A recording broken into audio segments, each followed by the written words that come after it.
All right, everyone, welcome back into part two, speaking with Dean Volk, physical therapist who had exited and sold his two locations of Volk Physical Therapy, sold to Cora Rehab or Cora Physical Therapy. So welcome back in, Dean. We had left with a potential cliffhanger there about your situation where the original offer early or pre-COVID was X, and then when COVID happened, the deal kind of cratered and just fell apart. That particular potential buyer said, hey, Dean, can you give me a year to work on all this? And then you had replied in the past episode that if another deal came across, your desk, then you would have to consider that. And, obviously you'd have to move forward. So you then linked up with a broker, and that individual was able to, get more offers. I think you mentioned at least 2 or 3 competitive offers from mid-tier or larger groups. You had mentioned that they submitted offers either at or around that potential asking price. So let's just start right there. Yes, initially, I got a offer for the asking price, which was basically twice what I had originally agreed upon to the offer that fell through. So I was more than happy to take it, very relieved to take it, as a matter of fact. But obviously with COVID, with all the different regulations, the mandates, my business was not doing as well through the middle of the year, just naturally, just because people were scared to come out of their homes. People were masking, they weren't trusting. Though we were still functioning as a profitable business, the numbers that Cora had agreed to, when Cora submitted an offer, my numbers were at such a level that now they obviously came down. It was about 30 to 40% monthly income, just simply due to COVID. And so they started to put some stipulations saying, okay, we will give you that amount if you can get back to 95% of pre-COVID before the sale, which was going to be in November of 2020. And who knew when COVID was going to be ending. And the numbers kept dropping and they kept wavering. And I finally just said, look, here's what I'm willing to do. I am not probably going to hit, I said, I may be able to hit the 95%, but even if I do, let's set on a fixed number and say, this is the number we are going to agree to the sale, whether I pick up any new clients from now till then, or whether I get up to 95% of my pre-COVID numbers. And honestly, I threw that out there, and most people who I talked to and counsel with said they're never going to go for that. And I said, what do I have to lose? I mean, it's going to be $45,000 more in my pocket than what they're telling me I can make. And it's still less than what the original offer was. So they're going to be making out better, because obviously once COVID is done, there's going to be no reason why these facilities cannot pump right back up. And to my shock, they said yes. And so we moved forward and closed, like I said, on Friday the 13th. So we went from April 1st initial closing date, which was a joke on me, to Friday the 13th for the actual closing date. And that was back in 2020. Got it. So was it you were trying to just be flexible and get a sure thing with agreeing to that number, even though that number was below their original asking price? Absolutely. Instead of you trying to like kill yourself, work to the bone just to, exceed or meet a certain milestone. And you were saying just based on the climate, right? Because of COVID, the uncertainty, the fear, people's unwillingness to go to offices, healthcare offices, unless it was like an emergency, right? And maybe a lot of the stuff that we do sometimes is, unless someone's got a lot of back pain or something, right? Some of those things could maybe wait. So was it that you wanted a sure thing, and that's why you suggested that number? Yes, I wanted a sure thing, but also I knew that, hey, at this number, I would be fully satisfied and totally ecstatic to get out of my clinic for that amount. I didn't want to tell them, hey, you know what they were offering was still more. Even at the lowest, they said, hey, if you stay where you're at now, which was 40% less, the clinic was running at about 60% of what it was the previous year. And I just figured, you know what? Even if I sold it for their lowest amount, I was still going to be making out significantly more than the original sale price of the April 1st. But my thinking was, hey, you know what? Let me boost it a little bit and say, hey, look, I'm willing to sell it at this as a flat rate. We don't have to negotiate. Well, if you meet 80% of these numbers, if you meet 70%, if you meet 90%, because I didn't want my last months at the clinic so worried about driving numbers in to satisfy a potential buyer. I honestly just want to say, look, guys, you got to trust me that I'm going to give it what I can give it. And here's the number that we can agree upon that is fair, even if I don't make it above there. And they agreed. So it worked out well. Was that something that your broker suggested? That's something that you came up with? Was that something that you had some, the family member who helped you on the legal side as a sounding board, or was that something that you just came up with? I came up with it because I was just getting sick and tired of going back and forth saying, hey, you know what? Here's the tiers for you to have to hit. And I went, you know what? I'm done with tier work. I'm an entrepreneur. I'm not sitting here trying to generate business so that I can get 70, 80, or 90% of what you say I can get. So I just sort of wanted it. I don't know if it was just utter frustration with the whole process at that point, or whether it was just me going, you know what? I'm going to take control here. And this is where I want to come out of this deal with. And when they said yes, honestly, I was pleasantly surprised because I wasn't expecting them to say yes, because it was significantly more than what I was anticipating getting, watching my numbers through COVID start to decrease. Got it. And when Cora submitted their first offer, whether that was a non-binding letter of intent or some type of a dollar amount offer, that first offer they submitted that to you before any due diligence or any real, looking under the hood of your practice, right? Yes, it was all contingent based on what they would find. And what they found was all our numbers were accurate and everything we did was perfect because, I had accountants, I had the broker, that we were meticulous with our numbers so that, because, hey, I knew that I don't want to mess over anybody and I don't want to lie and cheat. And I wouldn't have felt good about it. But when all the numbers came in, this is where it landed. This is what the broker said you can ask for. And I said, hey, you know what? It's a heck of a lot more than what I would have thought I can ask for. And so when he asked for it, they signed a letter of intent contingent on their due diligence in my books and what was currently going on in the clinic. Right. I'm sure they wanted to see, X amount of visits and all of the traditional metrics that, make a physical therapy practice work. Absolutely. Yes. Got it. Okay. So in terms of the rest of the process, was the due diligence process a grind for you? Was there a lot of back and forth with that, or was it fairly smooth? How did that go? Honestly, it was much smoother than I thought. Obviously, they want every piece of information possible. Every piece of equipment that you own, you've got to tell them when you bought it, how old it was, the serial numbers. But thank God you got office staff who was up to the task. I had an office manager who took on 90% of that. The financials was between me and my bookkeeper. And if needed, I had to draw the accountant in, I think, once to explain some things. But it is a long, drawn out process.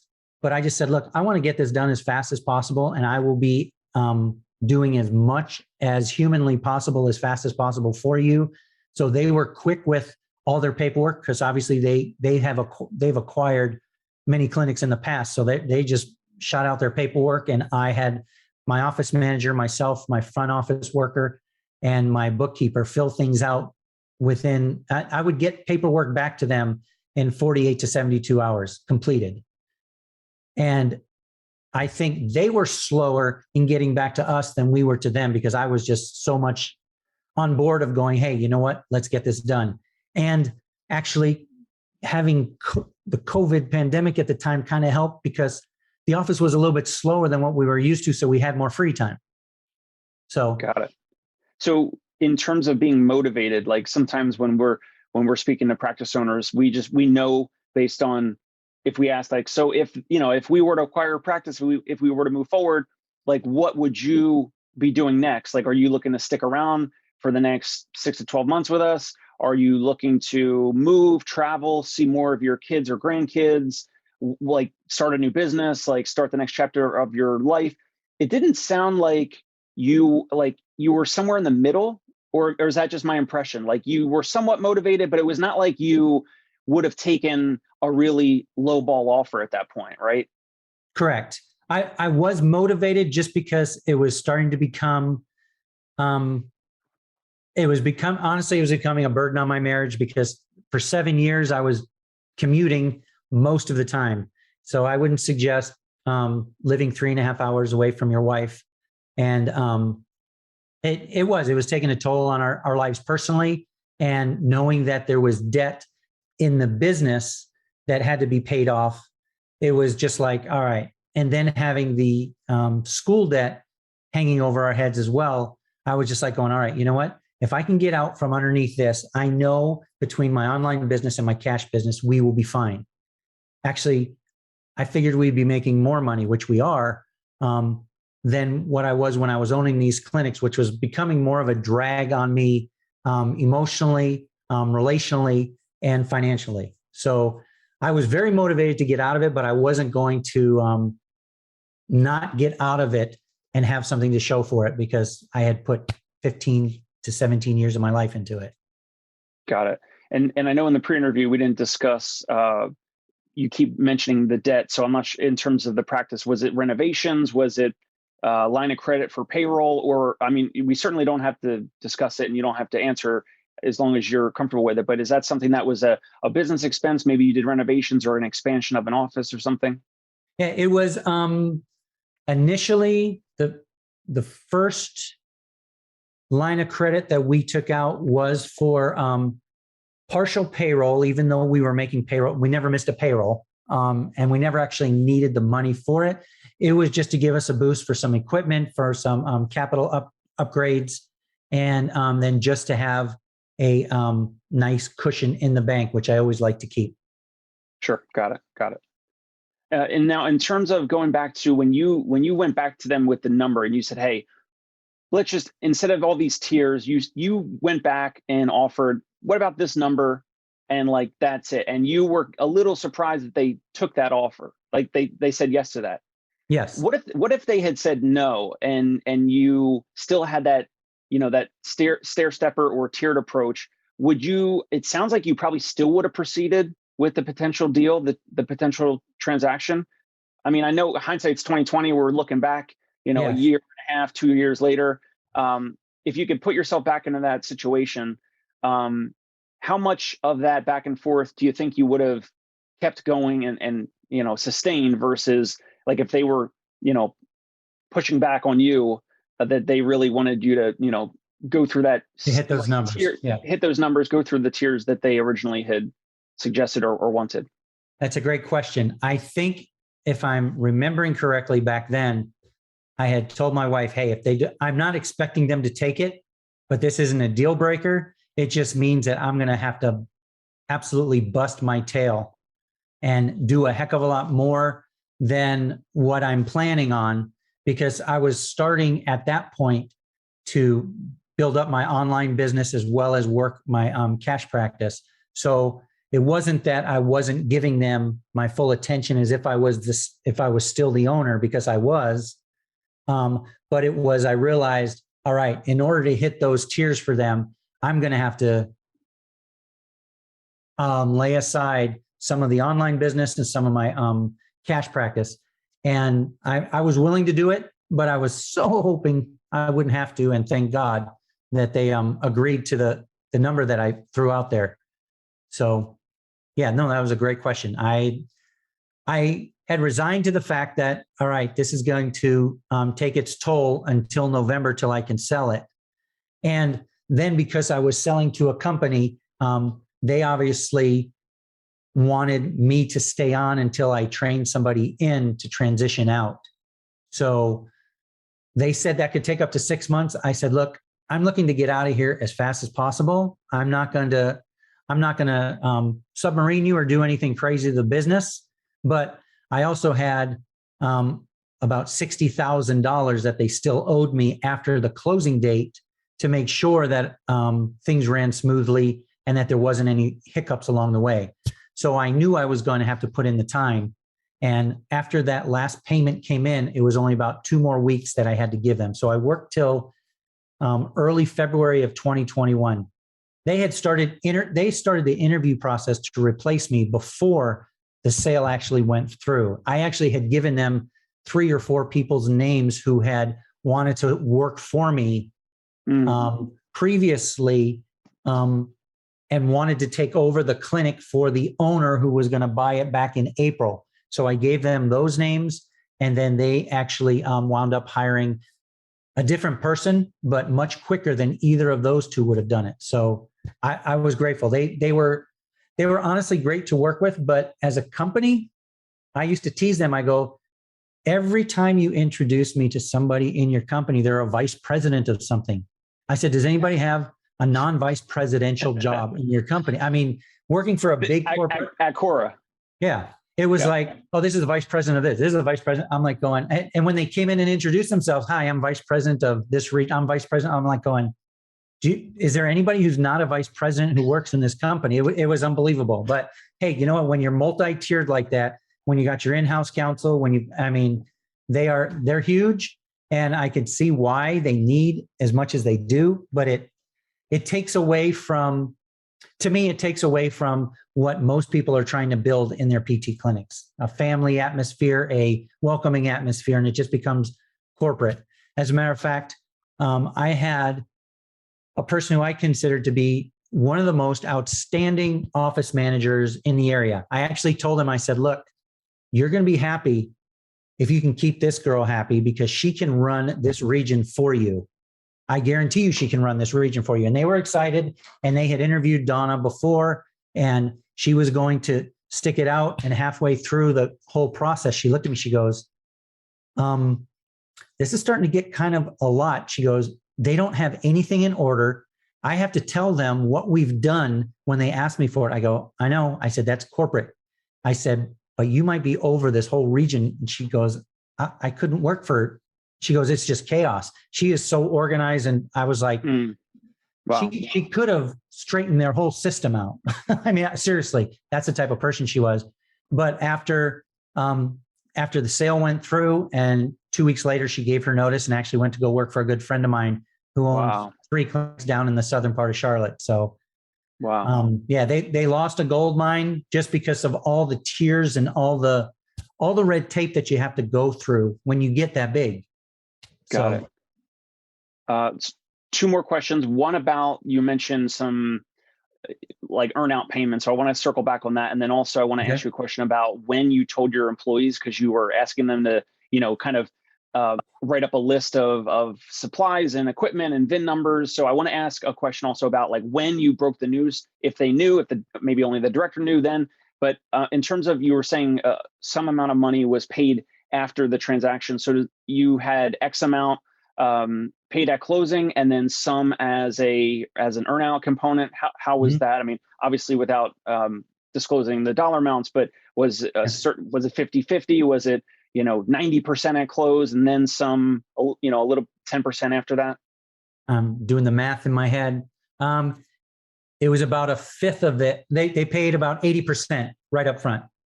Got it. And the last 20% was 2 months after closing. I think it was 60 days after closing. And according to the broker, he said that is standard. That's the way most people do it. And I was questioning their lawyer and their CFO, just saying, look, I said, I'm a little leery of doing this because who's to say that you guys can't just come up with some reason to say, nope, we're done. And he said, look, I'll be honest with you. We've done, I forgot how many acquisitions. It was dozens. It was dozens of acquisitions. He goes, we've never had an issue with this. It's not something we anticipate. It's just to cover our butts. Just if something should happen that is totally unforeseeable, that goes against something in the contract, at least we have a little bit of a cushion. So I trusted them. And then when the payment came through in January, I breathed a sigh of relief. So And do you recall if that was held in escrow temporarily or? Maybe. Like it was pretty much committed or well, it's not a big deal. Yeah, no, I don't think there was a separate account for it. They just said, "Hey, we will cut you the check on this date," or they wired it to my bank on that date. So, got it. So yeah. it's funny your broker mentioned that's standard, because some of the practice owners that we've spoken with, they know that either they've had trouble with their books messy, this types of things where they're having their personal personal deductions on the business balance sheet, and home purchases, personal car on the physical therapy practices balance sheet. So some owners will even say, like, they understand that it's going to be over 50% in some cases, that over 50% is an earnout component or even a majority percentage. It really just depends, right? It depends on how many locations. It depends on how profitable they've been, like the last 3 years of their tax returns. What do the last 3 years of their tax returns look like in terms of profitability? And if they've been showing a really low dollar amount of profit to minimize their tax bill, and if they've done that with legal loopholes and everything, then typically there'll be more of an earnout percentage and less at closing versus what you had. You had the inverse. You had 80% at closing, and then the 20% 2 months later. So a lot of different ways to structure potential deals based on the business. I think we were just real meticulous with. Yep, I think it was just we were so meticulous with our bookkeeping. I mean, I did have at that time. Did I have my car on the books in the business? I think I was leasing a car at the time that the company was leasing, and before the whole transition, I got those off the books. So they knew all, I mean, that was all categorized out. Sure. I wasn't doing, there was nothing questionable on the books that they came up with. I was upfront saying, look, hey, you know what? Here's what I take. Here's what I do. And it was, I was always one of those types of owners. I'm the type of person who goes, hey, you know what? If I try to cheat a little bit, I know I'm going to get caught. So I try to keep it as clean as possible. So. Got it. So last question about when did you break the news to your employees? You had mentioned when you had to, relay information to court during due diligence, and they wanted, a checklist of basically your inventory, like all your equipment and supplies, and they wanted descriptions of the supplies and equipment when you purchased them. And I think you even said like the VIN number or serial number. So you said it was slower in your office with COVID, so it was easier to have your team members do that. Correct. Did they know that you were speaking to a potential acquirer, or did you say this is just something we need to get organized? No, everybody knew that I was in the process of trying to sell the company. I was upfront with everybody, just saying, look, especially because the April 1st date, when that gentleman came in to visit me, we toured the clinics together. I just wanted him to see it. And I didn't tell people that I was looking to sell. I didn't want them to get nervous at the time, right when it all started. But once he gave an offer, I said, look, guys, someone has put in an offer for the clinics. I wasn't necessarily thinking I was going to sell this fast, but this is what I'm looking at. And my goal and what I've been promised from the original purchaser was that he was going to keep everything status quo. He wasn't going to be letting anybody go. He liked the way the books looked. He liked the way the offices were set up, and he was not planning on alleviating anybody of their duties. So I assured them that they had a job. I said, look, if you have any questions, come to me. I will relay them to this gentleman. And if there's any problems, I will have you. He actually wound up interviewing everybody just to make sure that they understood where he was coming from and he understood where they were and what they wanted. And then when that fell through, I told them, look, I said, I'm still going to be looking. And my number one goal is that nobody loses their job. Number two, I'm going to let everybody know who it is, when you need to contact, who you need to contact. So I was all upfront with it. Initially, because of the rockiness and the way they portrayed themselves to some of my employees, one of them actually left right before the sale, just saying, I'm not going to work for these guys. A licensed provider or no, he was a PT trainer. He was going to be leaving within the year anyway to go to PA school, but he was very had a critical role in my second office. So that took a little bit of a hit. And then I told you previously that the office manager wound up giving her 2-week notice a couple weeks after the purchase. And from what I know now, one of the people who was with me for about 10 years in the front office is now sort of an assistant trainer through the entire region. So she moved up. My other PT just left and she moved to Florida. And the guy who took my place, I believe, has already been replaced. So, hey, not my head. You're out. I'm out of there. I haven't had to fire or hire anybody in a while, so it's kind of nice. Got it. So it's interesting to hear this because some of the practices that I've toured and meeting with owners, it's been different than what you're describing. So every owner is different. There's no right or wrong, but either those owners were maybe they wanted to keep it confidential or private up to a certain point, and I'm touring and meeting with them maybe earlier in their decision-making process because I'll meet with them. Some of the owners I'm thinking off the top of my head, I'm meeting with them after hours. Their office is closed and I'm getting a tour and no one's there. Or it's I'm stopping in and hanging out in the lobby, but it's like I'm there like a colleague, basically. Like not the intention of what we know between each other. Right. They do their thing and it's just, a friend, a PT friend of the practice owner stopping in and saying, hey, so you were very open with it. What advice do you have for practice owners listening or watching if they are on the fence with that? Because some owners might not mention it or tell their team until like the day or the night before the closing, like way further down the process. Regardless, every owner that's listening and watching, they want the same thing you wanted, which is please take care of my people, keep my loyal, my key and loyal employees, the people that have helped build your asset and help your community, right? So that's super important regardless.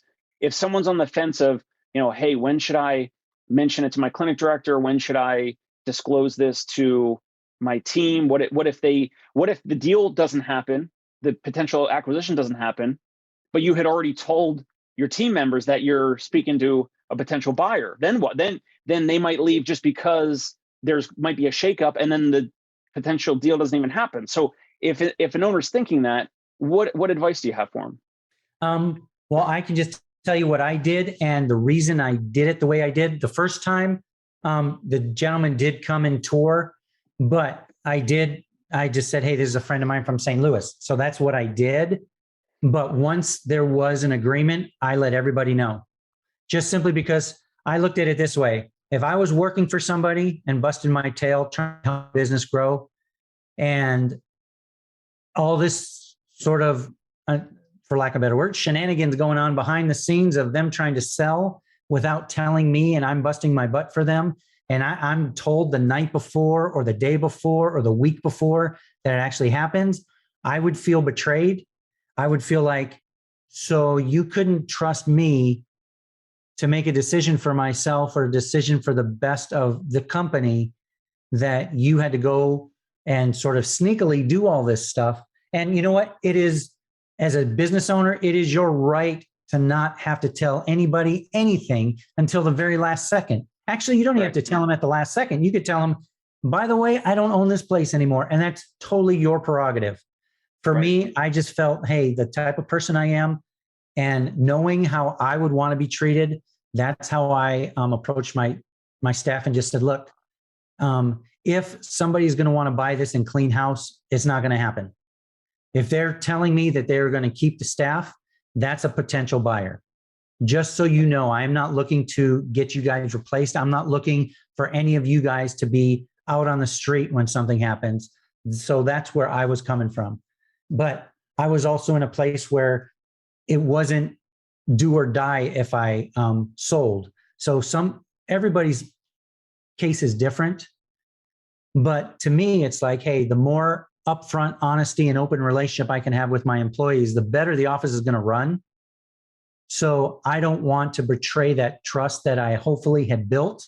From my perspective, I had built it. So I didn't want that to come between us. And the last taste in their mouth of Volk Physical Therapy was, holy smokes, Dean screwed us, didn't tell us he was going to be selling. And now we're sold, and now we're stuck with who knows who these people are. So Got it. Wow. Very interesting.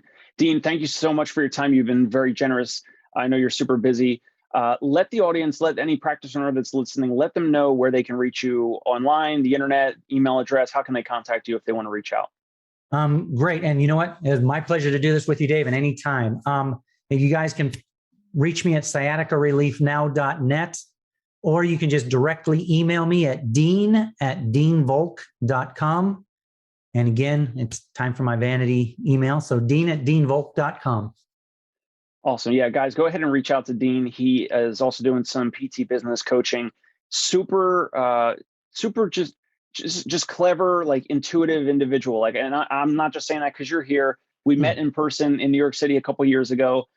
You've helped me a bunch, even with like clinical questions over the years. You're doing great stuff.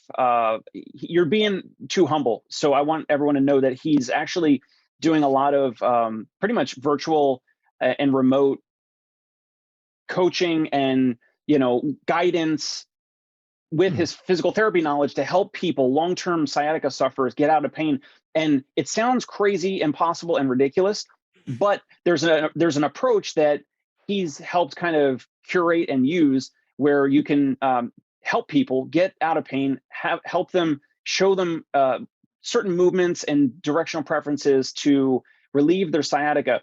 And if you guys check out sciaticareliefnow.net, I get nothing out of this, by the way, but if you go to the website, you're going to see an absolute wall of testimonials and success stories, videos, video testimonials from people all over the world, different accents. I mean, UK and Ireland and like literally like every country in the world.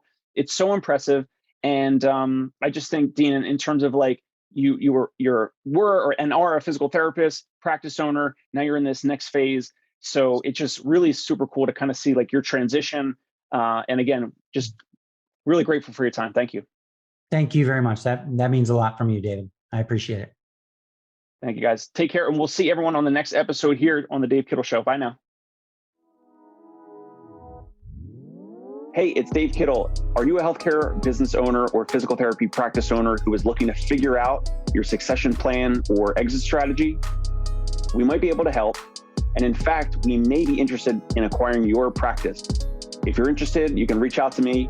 Shoot me an email at dave@conciergepainrelief.com. That's DAVE@CONCIERGE painrelief.com. Or you can call me at any time, 646-781-8884.